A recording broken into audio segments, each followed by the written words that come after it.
वो तमाम मनाज़िल तय की जो एक वली कामिल अपनी ज़िंदगी के अंदर मुकम्मल करता है।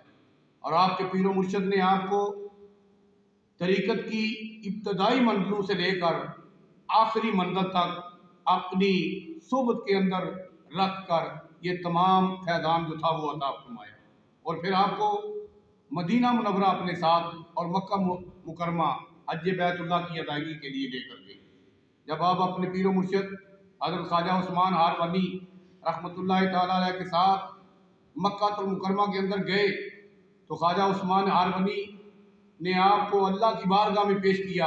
बैतुल्लाह शरीफ के सामने खड़े होकर अर्ज की, या रब्बुल आलमीन, मैंने इस हसन को आपकी बारगाह में पेश किया है, ए रब्बुल आलमीन इसको अपनी बारगाह में कबूल व मंजूर फरमा लो। तो आतिफ़ गैबी ने पुकारा कि ए उस्मान हारवनी, हमने तुम्हारे मुरीद ख्वाजा माइनुद्दीन को अपनी बारगाह में कबूल फरमा लिया। और फिर यहाँ से फरागत के बाद मक्कातुल मुकरमा की तमाम मनासिक हज अदा करने के बाद आपको अपने साथ ख्वाजा उस्मान हारूनी मोइनुद्दीन चिश्ती अजमेरी को अपने साथ मदीना मुनव्वरा में ले गए और बारगाह रिसालत में आप सल्लल्लाहु अलैहि वसल्लम में हाज़िर होकर अर्ज़ की, या रसूलल्लाह सल्लल्लाहु अलैहि वसल्लम, मेरे इस मुरीद मोइनुद्दीन हसन को अपनी बारगाह में कबूल फरमाइए। तो रोज़ा रसूल सल्लल्लाहु अलैहि वसल्लम से आवाज़ आई कि हमने इसको अपनी बारगाह में कबूल फरमाया। और फिर आपने यानी ख्वाजा माइनुद्दीन ने हुज़ूर की बारगाह में सलाम अर्ज़ किया, अस्सलामु अलैकुम या सय्यदुल मुरसलीन, ए तमाम नबियों के सरदार, आपकी बारगाह में सलामती हो। आपको मुवाजा शरीफ के अंदर से यानी जाली मुबारक के अंदर से जवाब आया, वालेकुम अस्सलाम या कुतुबुल मशाइख, वालेकुम अस्सलाम या सैयदुल औलिया, ए वलियों के सरदार तुम्हारे ऊपर भी सलामती हो, ए वलियों गौसू कुतुबों के सरदार, यानी आपको अल्लाह तबारक व तआला ने वलियों की सरदारी अता फरमाई।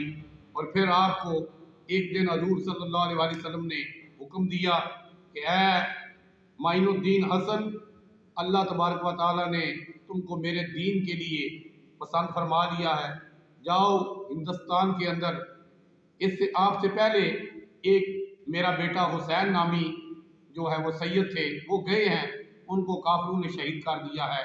अब तुम हिंदुस्तान के शहर अजमेर के अंदर जाकर मेरे दीन की तबलीग करो, तुम्हारी तबलीग से लोग दारा इस्लाम में दाखिल होंगे। और रवायतों में आता है कि रसूलुल्लाह सल्लल्लाहु अलैहि वसल्लम ने जागती आंखों से ख्वाजा माइनुद्दीन चिश्ती अजमेरी को यानी ख्वाजा माइनुद्दीन चिश्ती अजमेरी को जागती आंखों से रसूलुल्लाह सल्लल्लाहु अलैहि वसल्लम की ज़ियारत हुई और आपने एक अनार के अंदर पूरी कायनात का नक्शा दिखाया और फिर अजमेर शरीफ का नक्शा जो था वो भी दिखा दिया। तो ख्वाजा साहब उसके बाद हज़ूर सल्लल्लाहु अलैहि वसल्लम से इजाज़त लेकर 40 आदमी अपने साथ लेकर अल्लाहु अकबर जल्ल शानुहु हिंदुस्तान की तरफ रवाना हुए।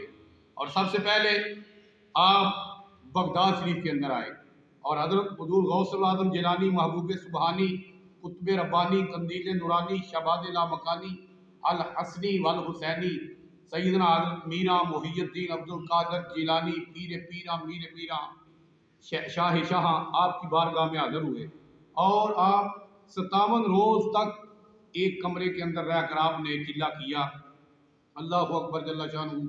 और फिर हज़ूर गौसे पाक रज़ी अल्लाह तआला अन्हु ने इरशाद फरमाया कि आपकी सोबत के अंदर रहकर हज़ारों लाखों लोग जो हैं वो वासिले बिल्ला होंगे और दारा इस्लाम के अंदर दाखिल होंगे।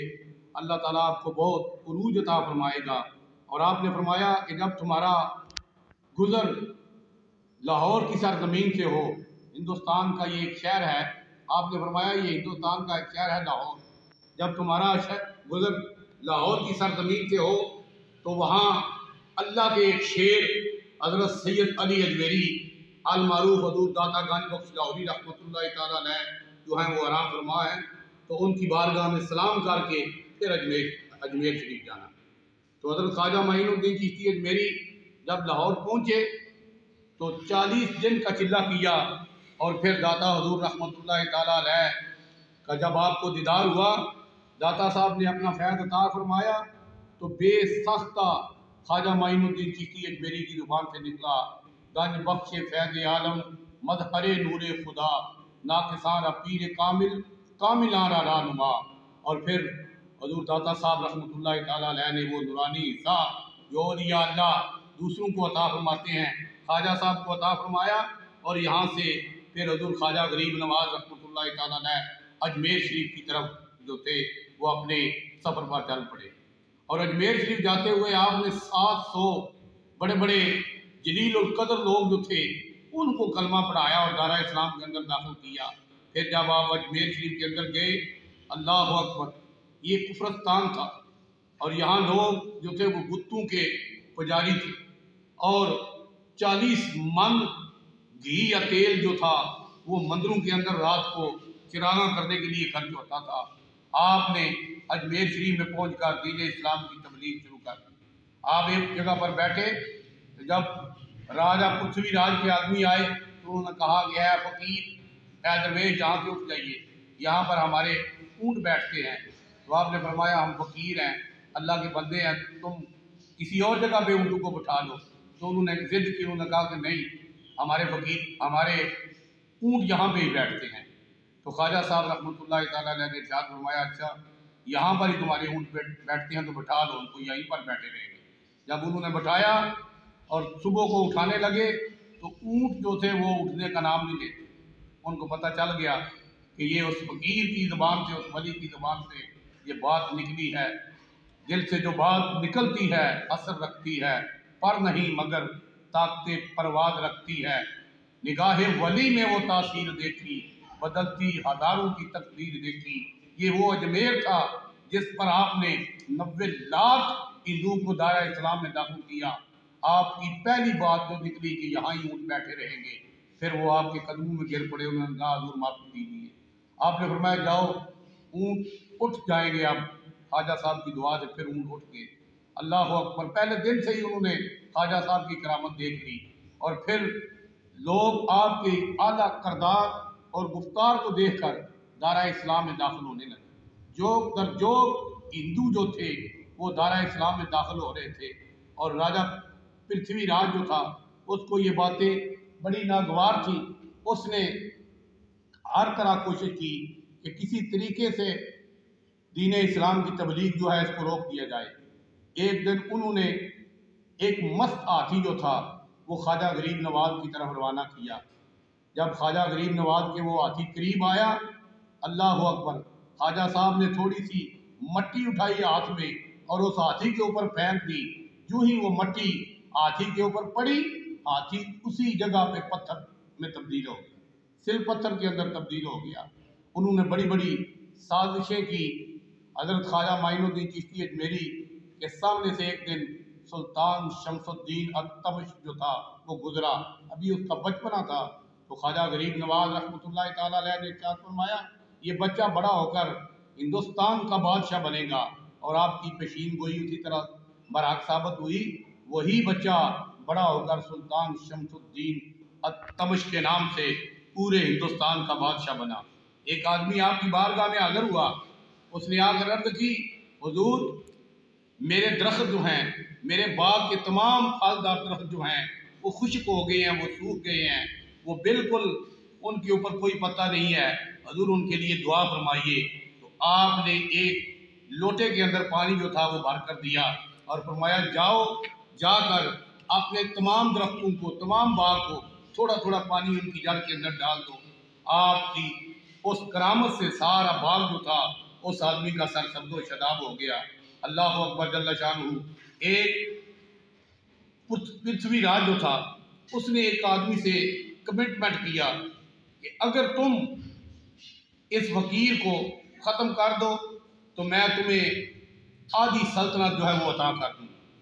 अब लोग आपका खिताब सुनने जाते थे, आपका बयान सुनने जाते थे, आपकी बातें सुनने के लिए जाते थे। अब लोग जो थे वो जमा थे, हज़ारों नहीं लाखों का मजमा था। वो बंदा जो था वो बंदा अपने साथ खंजर एक लेकर आया और उसको जहर में बुझाया। उसने जब उसको जहर में बुझाकर वो अपने साथ खंजर लेकर आया, अल्लाह अकबर जल्ल शानुहु, तो लोग अब बैठे हैं और ख्वाजा गरीब नवाज को मिल रहे हैं। लोग जब आपका बयान ख़त्म हुआ तो लोग जो थे वो ख्वाजा गरीब नवाज रहमतुल्लाह ताला अलैह को मिल रहे हैं।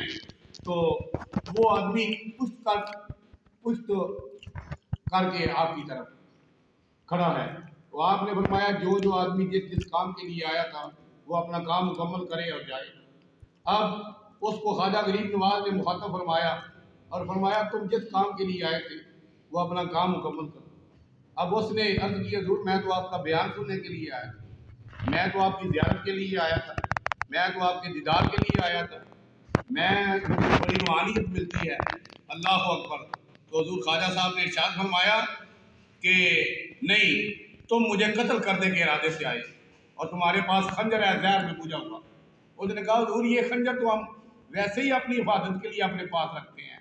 तो आपने इरशाद फरमाया राजा पृथ्वी राज के साथ तुम्हारी जो कमिटमेंट हुई है, उसके साथ तुम्हारी जो बात हुई है, लाइट ऑन कर, कमिटमेंट जो हुई है तो वो क्या थी?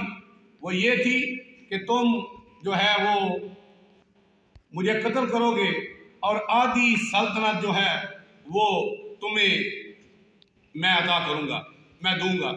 राजा पृथ्वीराज ने तुम्हें से ये कहा है। अब उस हिंदू ने जब ये बात सुनी तो उसके पाँव के तले से ज़मीन निकल गई